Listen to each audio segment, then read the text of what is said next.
રાધે રાધે, આપ સૌનું સ્વાગત છે યુટ્યુબ ચેનલ ગ્લીમ ઓફ ગોડમાં। આપણે છેલ્લે જોયું હતું શ્રીમદ ભાગવતના 11મા સ્કંદમાંથી આપણે શું શીખવા મળે છે।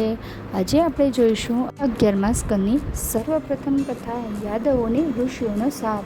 શ્રી સુખદેવજી બોલ્યા, હે રાજન, ભગવાન શ્રી કૃષ્ણે પોતાના બંધુ બલરામજી તથા અન્ય યાદવો સાથે મળી અનેક અત્યાચારી દૈત્યો અને દુષ્ટ રાજાઓનો સંહાર કરી પૃથ્વીનો ભાર દૂર કર્યો। ત્યારબાદ ઐશ્વર્યથી આંધળા બનેલા યાદવોને જોઈ કૃષ્ણે મનોમન એમના વિનાશનો વિચાર કર્યો અને બ્રાહ્મણોના શાપના બહાને પોતાના જ કુળનો સંહાર કરાવ્યો। પરીક્ષિતે પૂછ્યું, હે મહાત્મન, યાદવો તો મોટા બ્રાહ્મણ ભક્ત હતા, છતાં તેમણે એવો કયો અપરાધ કર્યો કે તેમને બ્રાહ્મણોએ શાપ આપ્યો?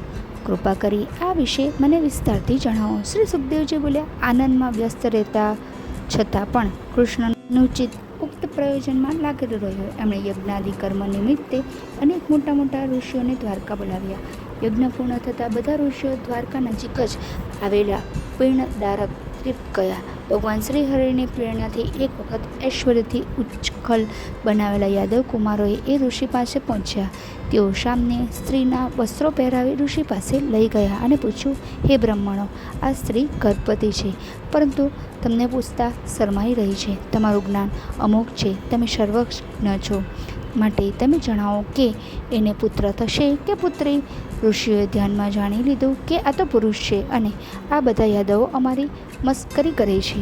એમને આ અસભ્ય વર્તનથી ક્રોધિત બની દુર્વાસા ઋષિ બોલ્યા, હે યાદવો, સત્તાના મદમાં અંધ બની તમે અમારા ધ્યાનમાં વિઘ્ન નાખ્યું છે। તો સાંભળો, એના ગર્ભથી છોકરો કે છોકરી નહીં પણ મુસળ પેદા થશે, જે તમારા યાદવ કુળનો નાશ કરશે।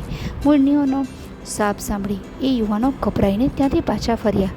એમણે સામના પેટનું કપડું ખોલ્યું તો એમાંથી લોખંડનું મુસળ નીકળ્યું। એમણે આ ઘટના વડીલ યાદવોને જણાવી ત્યારે રાજા ઉગ્રસેનની આજ્ઞા અનુસાર એ મુસળને ઘસી વહાવી દેવામાં આવ્યું। એની અણી બાકી રહી હતી એટલે એને સમુદ્રમાં નાખી દીધી, જેને એક માછલી ગળી ગઈ। ઘસેલા મુસળનો ભૂકો લહેરોમાં વહી કિનારે આવી ગયો। એમાંથી એરકા નામનો ઘાસ ઉગ્યું। બચેલા લોખંડના ટુકડાને ગળી જનાર માછલી જરા નામના એક શિકારીની જાળમાં સપડાઈ ગઈ। એનું પેટ ચીરતા લોખંડનો ટુકડો નીકળ્યો। એ ટુકડાથી શિકારીએ પોતાના તીરની અણી બનાવી। આ છે યાદવોને ઋષિઓનો શાપ નામની કથા। યાદવો ભગવાન શ્રી કૃષ્ણના કુળના હતા। તેમની પાસે અપાર સંપત્તિ, સત્તા અને સમૃદ્ધિ હતા, પરંતુ ઐશ્વર્યને કારણે તેઓ અંધ અને ઉદ્ધત બની ગયા। જ્યારે કોઈ વ્યક્તિ પાસે સત્તા અને સંપત્તિ આવે છે અને તેની સાથે સાથે અહંકાર પણ આવે છે તો તેનો વિનાશ નક્કી જ છે। યાદવ કુમારોએ રમતગમતમાં મુનિઓની મસ્કરી ઉડાવી। કોઈ જ્ઞાની, વડીલ કે મહાન વ્યક્તિની ક્યારેય મસ્કરી કરવી ન જોઈએ। યાદવોના અસભ્ય વર્તનને કારણે દુર્વાસા અને અન્ય ઋષિઓએ શ્રાપ આપ્યો હતો, જે આપણને શીખવે છે કે અસંયમિત વાણી અને અસભ્ય વર્તન આખા કુળ કે પરિવારનો વિનાશનું કારણ બની શકે છે। માટે હંમેશા વિવેકપૂર્વક અને ગંભીરતાપૂર્વક વર્તન કરવું જોઈએ। ભગવાન યાદવ કુળના હોવા છતાં પણ તેમણે જોયું પોતાના લોકો અહંકારી અને અધર્મી બની રહ્યા છે, ત્યારે તેમણે તેમનો નાશ રોક્યો નહીં। ભગવાન હંમેશા ધર્મનો પક્ષ લે છે, પોતાના સગન સંબંધીઓનો નહીં। જીવનમાં હંમેશા નમ્ર બનીને રહેવું। અહંકાર અને સંતોનું અપમાન એ વિનાશનું મૂળ છે।